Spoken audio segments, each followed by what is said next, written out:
Dan. What's up, Alex? Hey, welcome back to Boards and Bottles. We are the Boards and Bottles guys. And we're back after our exciting ContagionCon 2. 2? 6. 6. I'm just kidding. 6. 6 years of doing ContagionCon. 6 years. If you don't know who we are, we're the guys that love pairing amazing board games with fabulous drinks. Oh, yeah. And 6 years ago, there was a thing called COVID that was kind of going on. 5 years ago-ish. Yeah. We couldn't go to our game convention, so we decided, why don't we do our own little one? Yeah. And masked up and did great stuff. And now 6 years, 5.5 years later, we are having another wonderful one and just got back. Yep. Hence why these shirts. And we talked in the last episode about like expectations and what we're looking forward to. Well, now this episode's all about what we did and the fun we had. Oh, yeah. Strap it in. was a blur. All right. We did a vacation from our vacation. Definitely. So obviously we made these amazing shirts. We also made Zombie amazing bagel. drinks. There was a drink that I'm going to start us off with while we talk about this. Sure, let's do it. That I made as like the opening welcoming drink. Yeah. And it was very thematic. Because tell them about what ContagionCon is about. So this ContagionCon was 6, and Alex always does a play on numbers for them. We had first ContagionCon, we didn't really know what we were doing. Then we had the second wave, third strike, Four Horsemen, Cinco de Mayo, Cat 5. This was the Sixth Sense. So the whole thing with this was, if you've seen the Sixth Sense, you know the iconic "I see dead people." So this was very zombie and undead themed. So as we walked in, things were pretty normal. And as the weekend progressed, we started seeing things like bloody handprints on the wall. We saw some zombie caution tape going over doors. Radiation, Yes. decontamination unit ahead, and Cockroaches everywhere. And sometimes they would find their way into beers. Dude, so last night I was taking some games out and I found a cockroach in my bag, and my wife was in the bathroom and I flicked it under the. she's like, "You're lucky I was in the bathroom. I would have peed myself."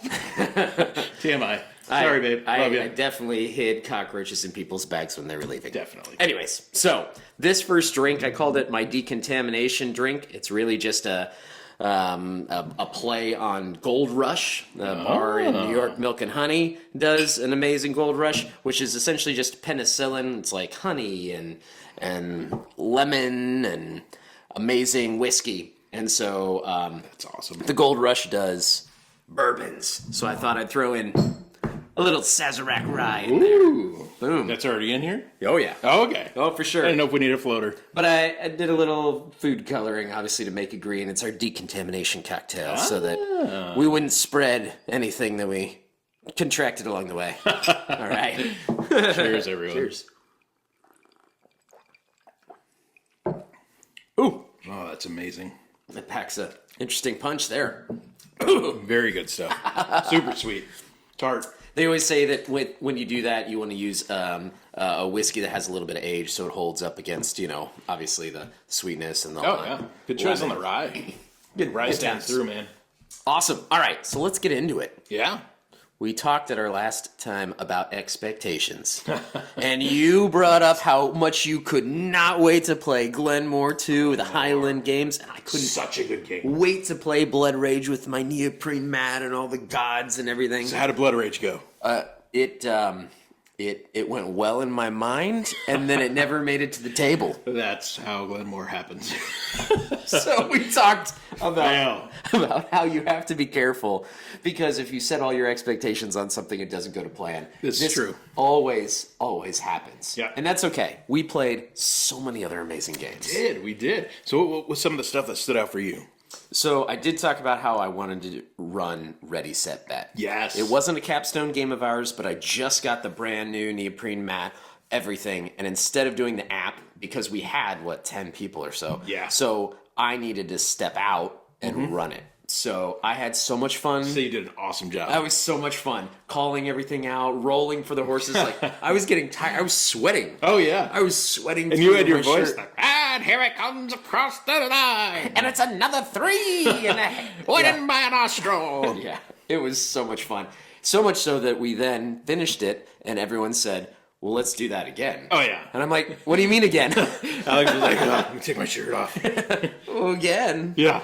That was fun, but then I lost my voice. Yeah. It was great. We had some like old-timey, what was it, like electronic swing or something? I think that's really what it was, a Spotify channel electronic swing. It was a great one. Yeah, I mean, it hit perfectly. It was like that old-timey... Mixed with a little bit of... Yeah. Yeah, I mean, and that edition of Ready, Set, Bet was so cool. Like, it was so big. I actually just sold my retail version of Ready, Set, Bet this week because I'm like, I'm never playing this again, knowing that the other edition is out there and you own it. So I do not need mine anymore. Yeah. All right, what's one that you played that really spoke to you? So we did Memoir 44. I don't know. Did we talk about it last time? We said that we would get into specifics this time. So Alex and I created a scenario, and it was Achtung Zombies.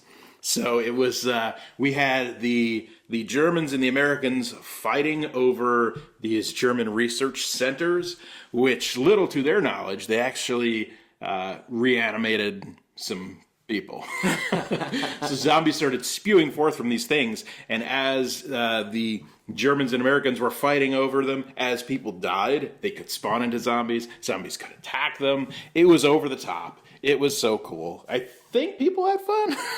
Well, it's definitely, we've always enjoyed Memoir 44 in our group, and we've done it for the last 3 years, and so that's why we knew we wanted to do maybe our own map campaign. Definitely. And you did a fabulous job. Oh, thank you. Putting it together, writing the story, and most importantly, we made cards. So there's a command deck for, the Americans, there's a command deck for the Allies and the Axis. So we made a command deck for the zombies. We did. I'll have to upload that to BGG if you guys want to print the cards out for them and the rules and stuff, because it was a lot of fun. It worked out well. It's the Overlord edition of Memoir.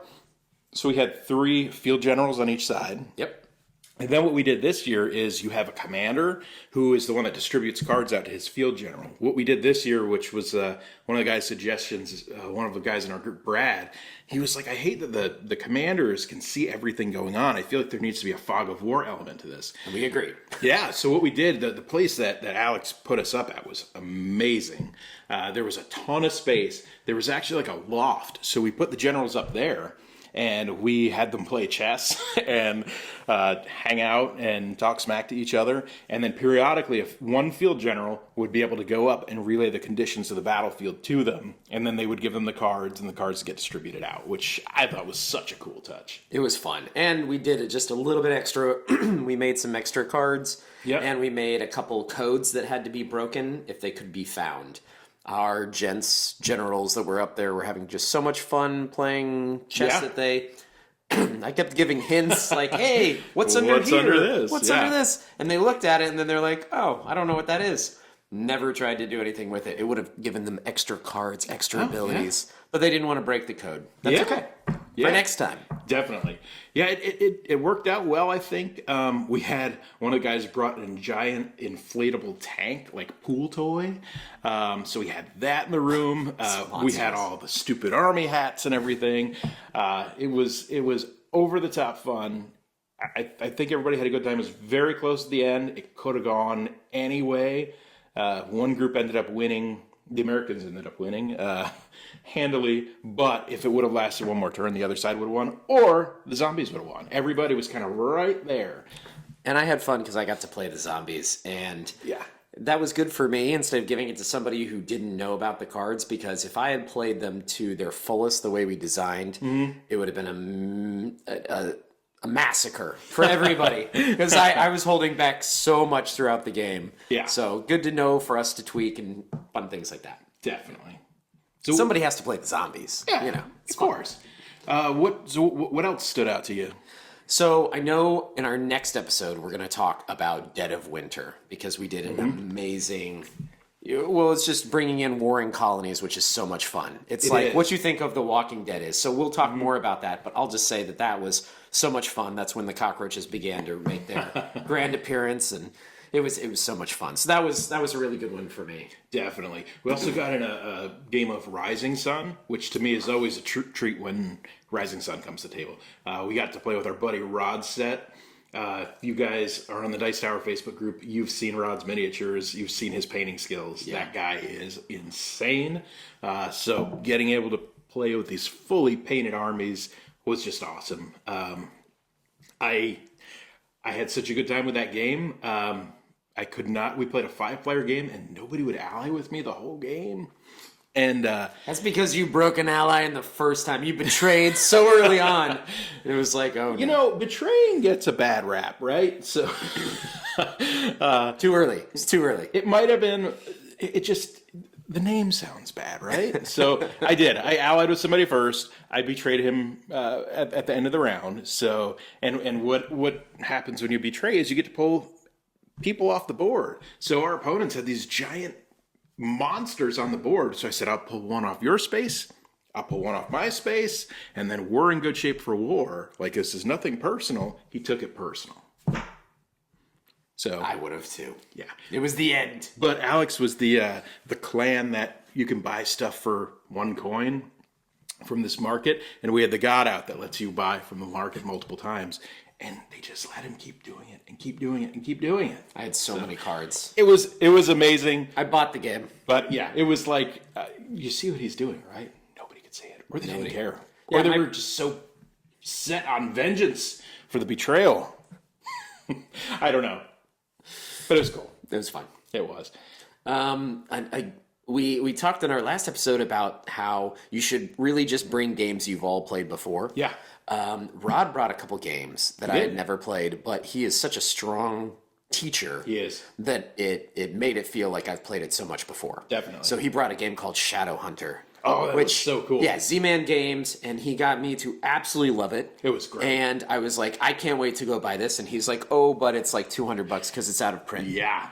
Right. And I'm like, are you kidding me? When does the reprint come out? You know, because, I mean, that game was so much fun, and I would love to play it again. It was very cool. It was kind of like a social deduction style game, but not really. You're really just hiding. So I guess hidden role. Like everybody is kind of a hero, and there's different teams, and you don't really know who's on what team. But some people can win it just for themselves with secret abilities and stuff. Very, very cool game. There is a version that came out called Fangs, which I bought. We haven't played it yet. It looks like Twilight on the cover. It's not something I think we want to play in public, just because it looks really weird. It looks really weak. I wish it was the Shadowhunters version. I think it looks a little better, but we can give it a shot. He also taught the Fellowship of the Ring trick-taking game. That was great, which I too. thought was such a cool game. I had that up on pre-order, so should be getting that very soon. I can't wait to play more. And it reminds me of kind of that crew, you know, where it's is. like a cooperative trick-taking almost, and very similar to that. It is, except for where the crew has like different mission setups. This one has different mission setups, but also there's the roles of the characters that are out there. And then you take those, and based on which character you're taking, it may have a condition like you can't win this certain color, or you can't win with a 9, or whatever it was, you know? So much fun. Yeah. That was awesome game. So the way we ended our last episode, we were talking about one spot we could not wait to go to, because we were licking our lips. We were so excited to go there, and that is Gasper's. Oh, Gasper's. So great. So Yes. how did that go? It went awesome. I brought us a little drink as well. Ooh. So this is the Keel Farms Elderberry cider. Fabulous. This is made in Plant City. So this is where ContagionCon 6 happened. These are a little sweet, I will tell you. But yeah, the Keel Farms. So Gasper's is a treat. It is. We all met there. So it just, people kept coming in and coming in and coming in. And the lady that was running it kind of figured, oh, you all know each other. We were all buying so many bottles of whiskey and other spirits and beer and stuff because we're getting ready for this ContagionCon.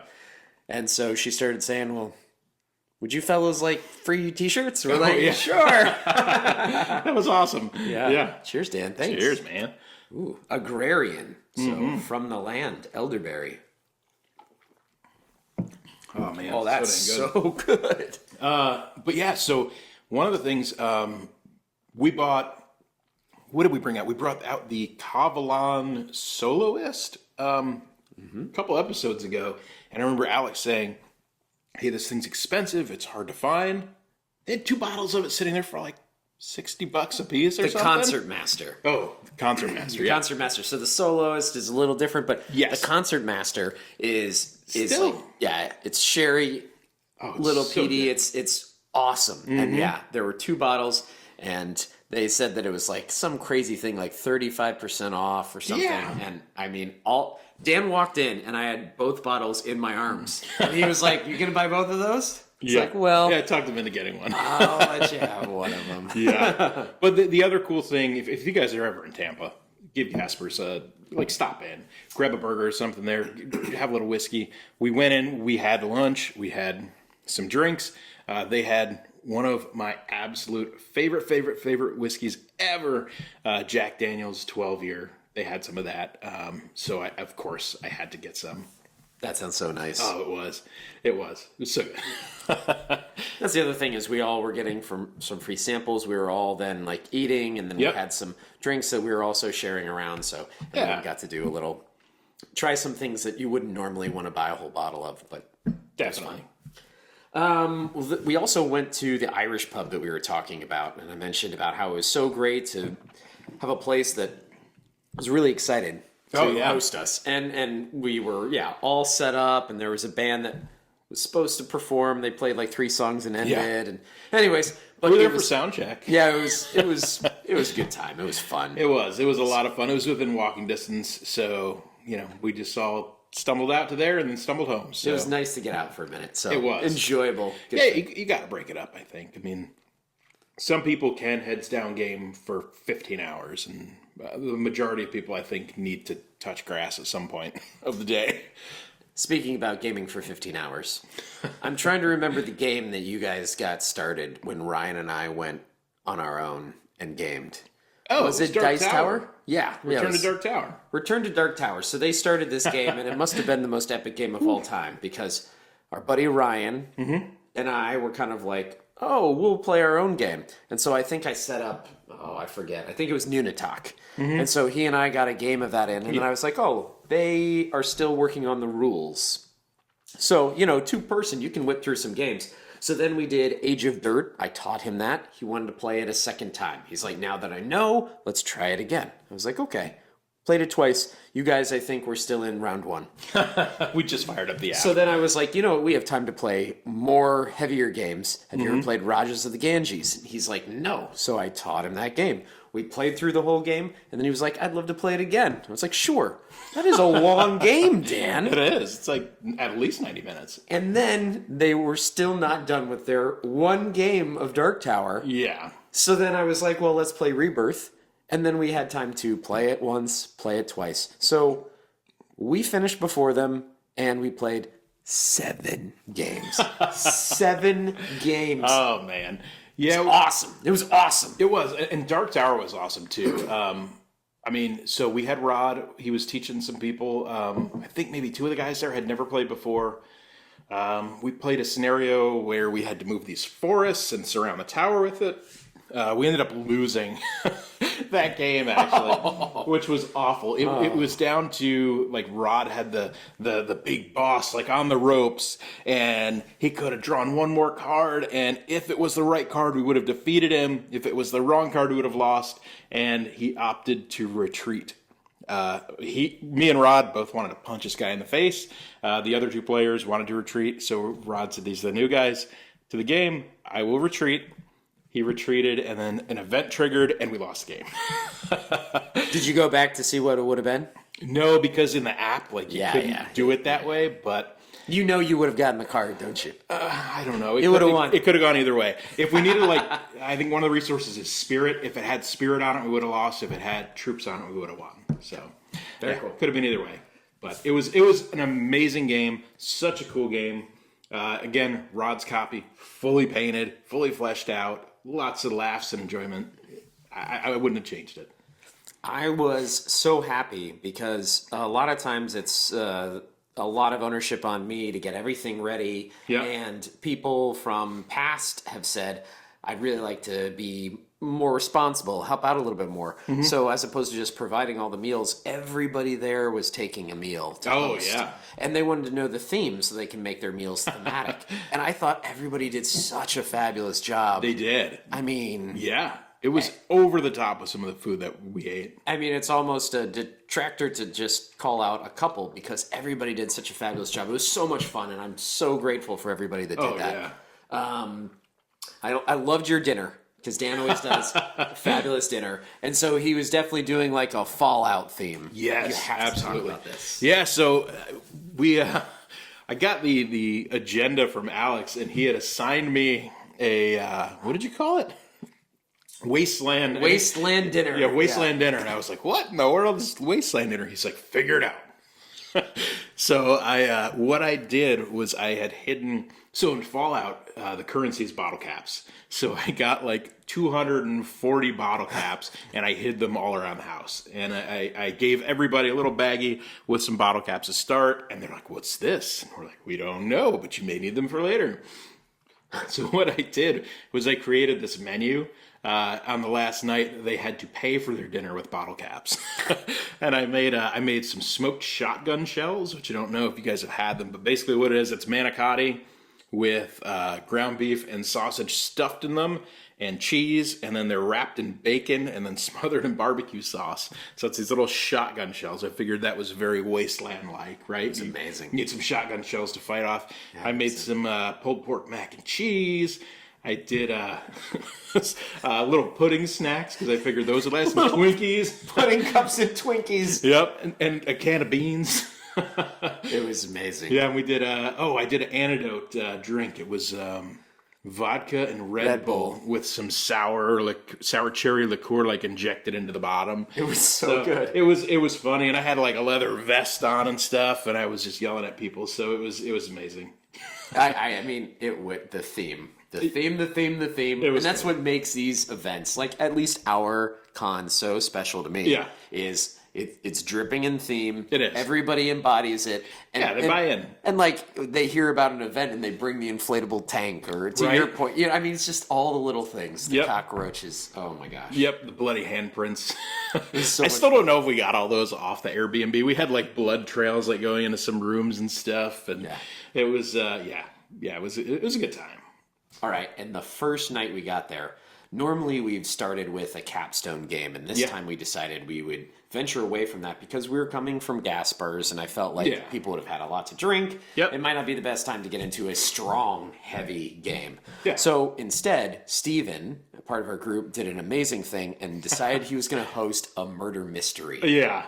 But a murder mystery dinner. So he did full on this British meal, amazing, and it was death at the distillery. Death at the distillery. And he had it made where he gave us ahead of time our invitations and our characters and who we were so we can dress appropriately. Like a lot of us dressed to our character when we went in. And he led the whole thing. And I mean, you have to imagine you've got 10 or so people that are all like, have had a few drinks and are enjoying themselves and excited to be off work and vacationing. And he's trying to wrangle us all in and have us play theater, right? Yep, definitely. And he knocked it out of the park. He did. I can't tell you how much fun that was. Yeah, and he did, I think there was like 3 rounds of questioning. And for every like round of questioning, he brought out like a new bottle of whiskey. So like not only were people feeling good like going into it, but by the end of it, like one of the characters, you weren't supposed to understand what he was saying. And I don't think you could understand what anybody was saying by the end of it. Jeremy was so funny. He was. But that's what I mean. That character that Jeremy created with his pipe in his mouth, that like groundskeeper, I will always remember it. Definitely. And we'll be talking about it 20 years from now. He'll just come into a room and just... And it was like Triumph the dog from Conan where he like talks and his pipe's like falling out of his mouth. And it's awesome. So good. And of course, we know what's going to happen. Because social deduction games and me don't meet.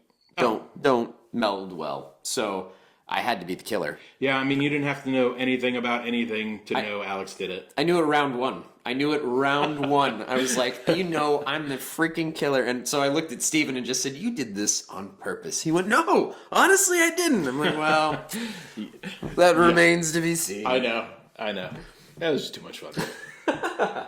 Well, another great year in the books. We said it before. Next year is year 7. So if it's something that you want to attend, you'd like to hear more about, you've got an idea about, just let us know, because we are all about understanding and trying to figure it out. We don't always have the best ideas. You know? No, some of them are very bad. Decision fatigue is a real thing. Yeah. So, like or an area of the country we should go to. We've been hitting up little spots around Florida, so you never know. Definitely. Or if there's something that you guys do, like on your game weekends or something, or at a game night that has just really gone well, that you're like, oh, you guys are missing out. You got to do this. Let us know, please. We would love to steal your ideas. Make them our own. Yes. Yeah. Take full credit. Very good. This elderberry agrarian cider is unbelievable. So thank you again, Dan. Yeah, no problem. And thank you for the kickoff. The green. Oh, look at it starting at the bottom. Oh my gosh. You better drink that down. All right. Well, what do we say, Dan? Feel the rhythm. Feel the rhyme. Look out, gents. It's party time. That's my Jamaican bobsled slogan. No, we say game hard, drink responsibly. Cheers, folks.